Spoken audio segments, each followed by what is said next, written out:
Hey, Physics 20s, it's Mr. Jukely here again. We're going to go through Lesson 7. This is the real Lesson 7 this time. That's if you're on my Google Classroom, you'll know what I'm talking about. Newton's law of gravitation, Newton's universal law of gravitation is often what it's called. In the previous lesson, we kind of talked about the history of how people believed and how gravity worked and what people believed gravity was. We kind of left off with Newton and his inverse square law. So here we just take it, well, one more step realistically. So the universal law of gravitation.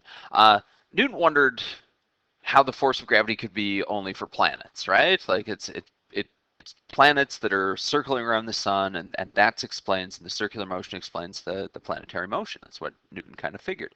Newton figured, why couldn't it be between any two masses? So we've got this physics nerd who clearly loves physics. You can tell because his heart goes out there to the physics textbook. Very, very nice. And he said, well, why couldn't it be between these two masses? Right? So if there's a force of gravity and attraction between that nerd and his physics book, well, maybe there's an attraction between the physics book and that nerd as well. Albeit it wouldn't be a very strong force, but why wouldn't that force be there? If it works on bigger masses, why can't it work on smaller masses? So the equation for Newton's universal law of gravitation, we'll see where this equation comes from in a little bit here, is force of gravity is equal to G times m1 times m2 divided by the radius squared. So m1 and m2 are your masses. They're any masses. They could be me and my textbook. They could be me and my computer. They could be you and your dog. They could be your cat and your dog. They could be any two masses, and it's the force of gravity between any of those two masses. R is the distance between the two masses measured in meters, so R for radius, distance between the two masses, typically measured from center of mass to center of mass. And then G is the gravitational constant. Here it is right here, 6.67 times 10 to the negative 11 newtons times meter squared divided by kilograms squared.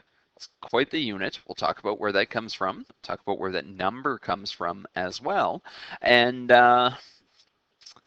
yeah, it's a big kind of, well, actually, it's a very small kind of annoying number. You'll probably have it memorized by the time you're done this unit, if I'm being totally honest. If you don't worry, it is on your data sheet. Cool. So some things to note with this. One, we mentioned already that this is a small number. It's actually a very, very small number. 10 to the negative 11 is tiny. Tiny, tiny, tiny.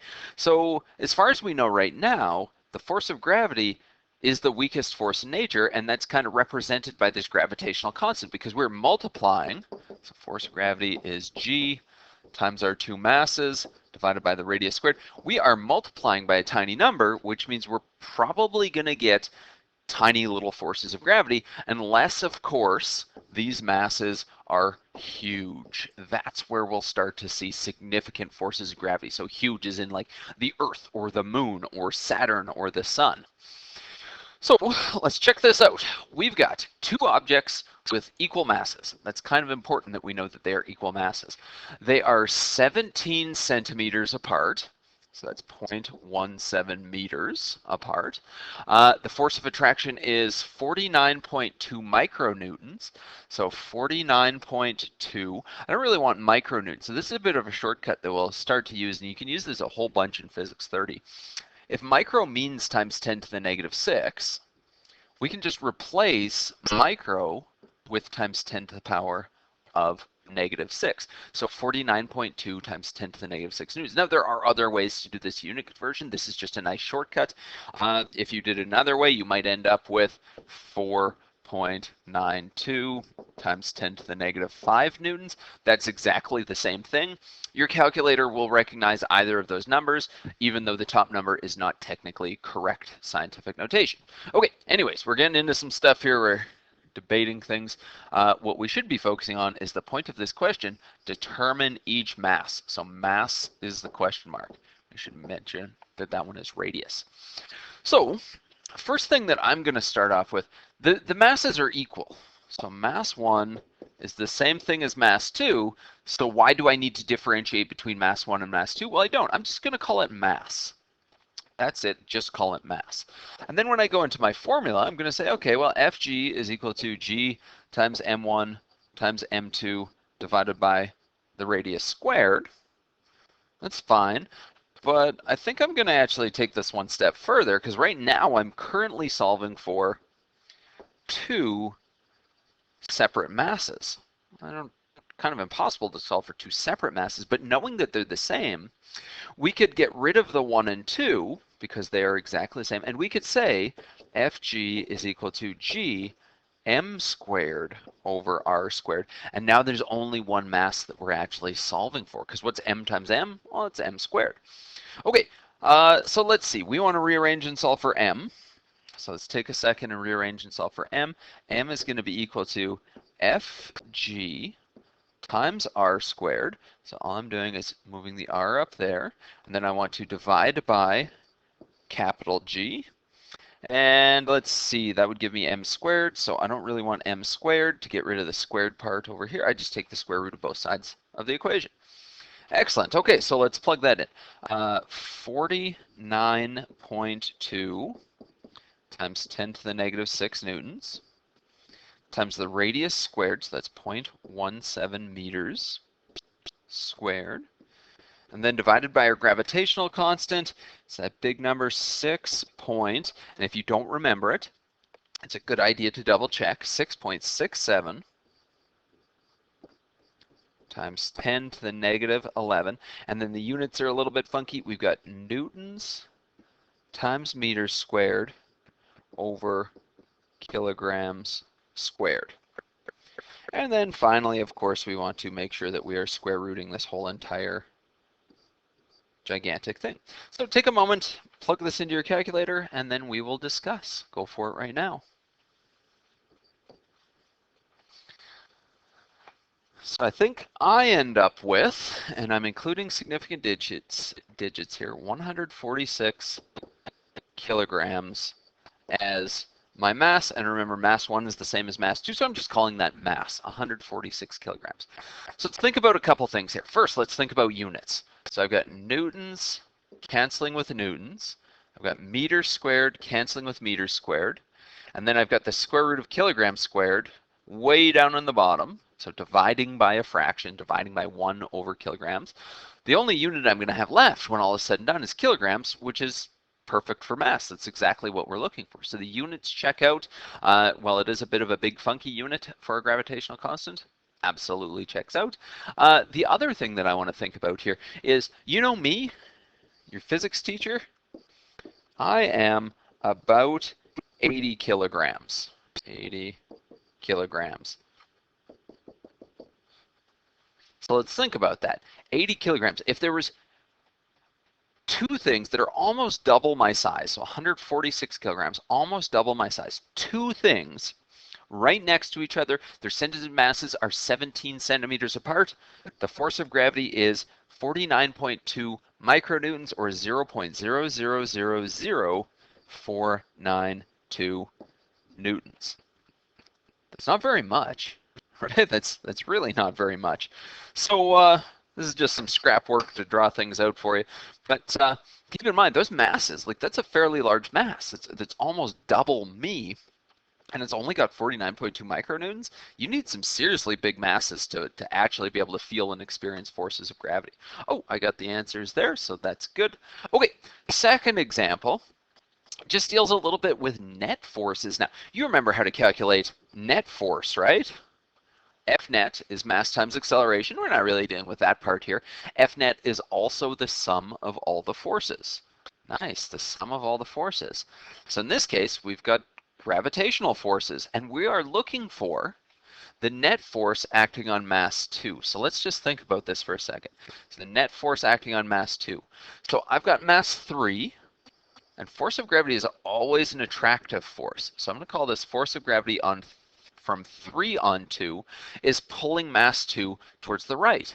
And then I look at the other one, so it is a little bit further away and also a little bit smaller of a mass. I'm going to guess that that's actually going to be a smaller force just because it's a larger radius and a smaller mass, so further away and a smaller mass.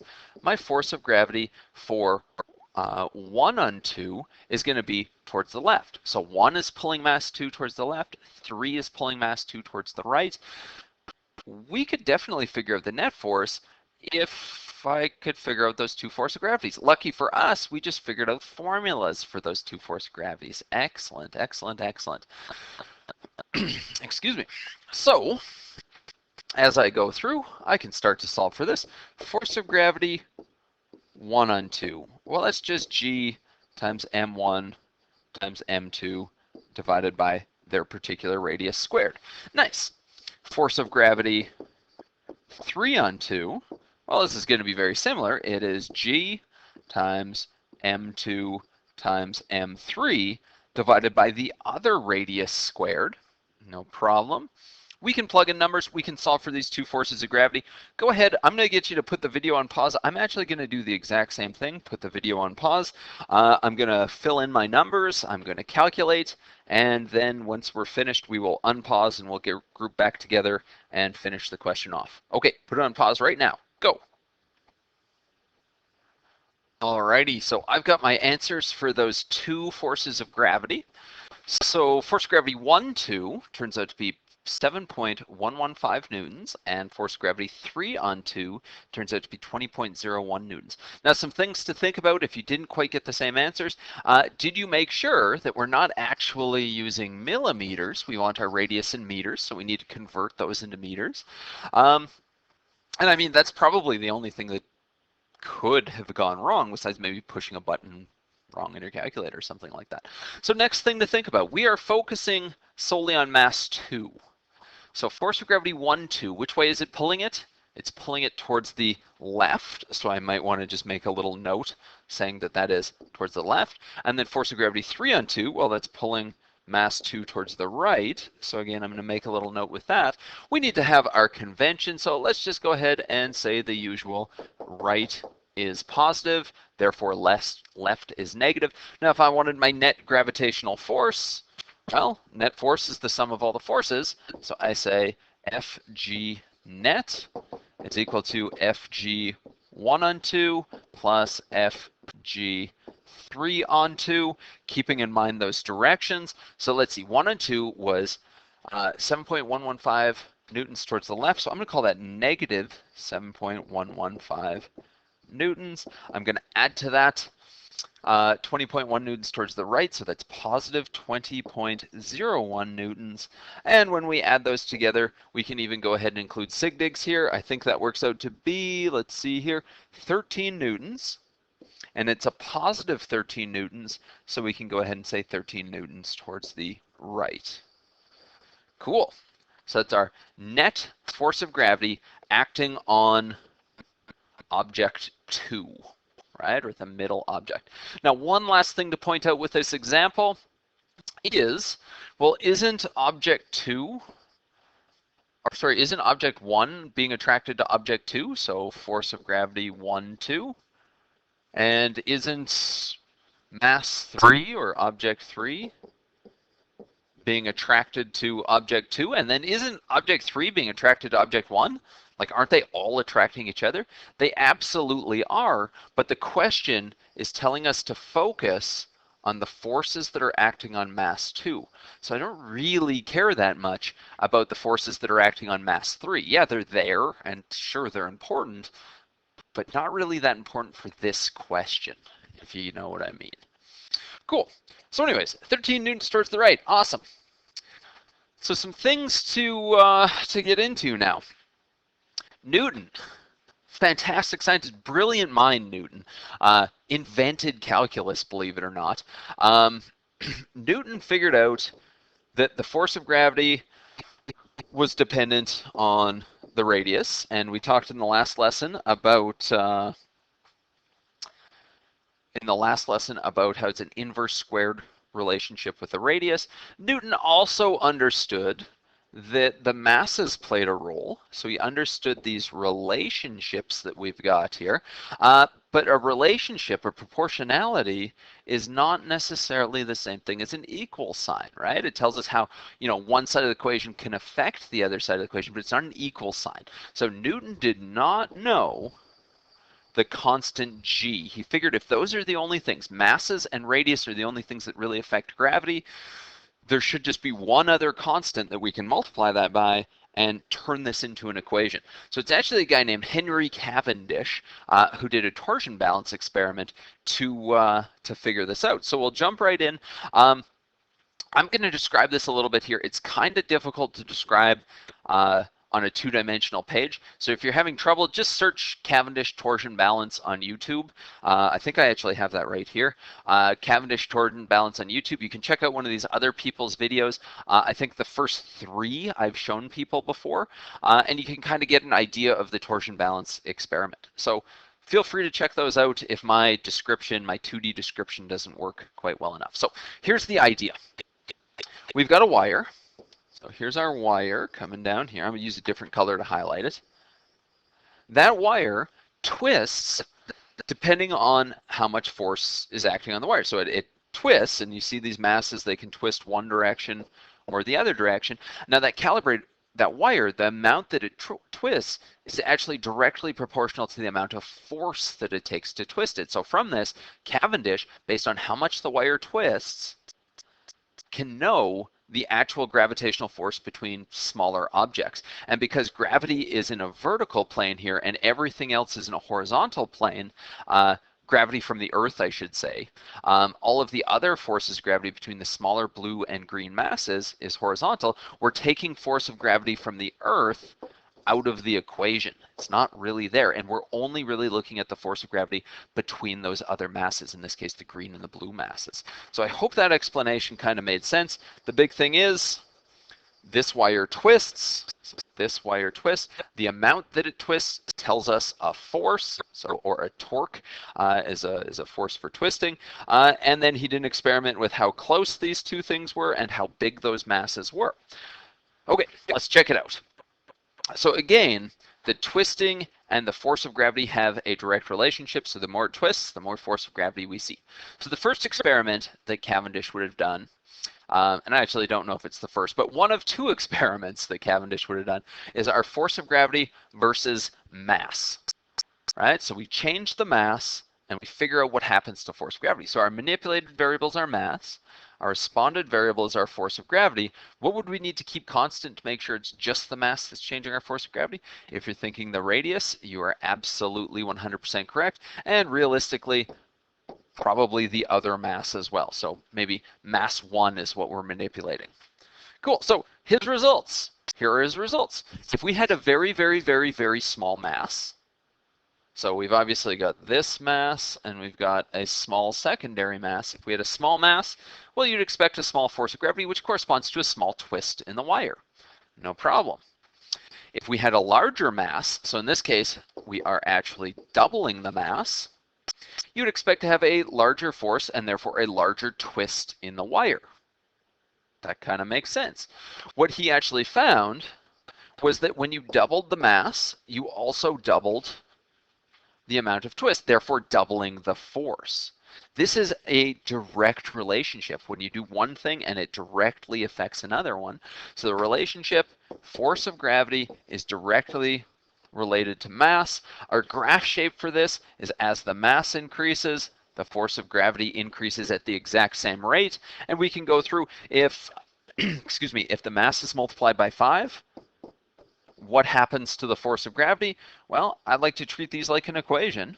What you do to one side of the equation, you do the exact same thing to the other side of the equation. So if I multiply the mass by 5, what do I have to do to the force of gravity? Multiply it by 5. So force of gravity is going to be 5 times bigger, or going to be multiplied by 5. Awesome. The next experiment Cavendish may have looked at was the force of gravity versus the radius. So in this case, we're changing the radius. That's our manipulated variable.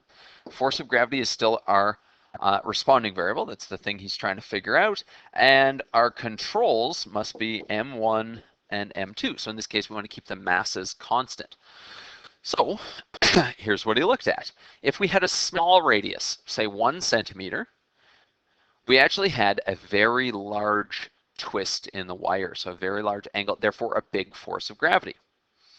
If we increase that radius, so in this case, we multiplied it by a factor of 3, so from 1 to 3 centimeters, he saw a smaller twist in the wire. So in this case, it went down to 2 degrees.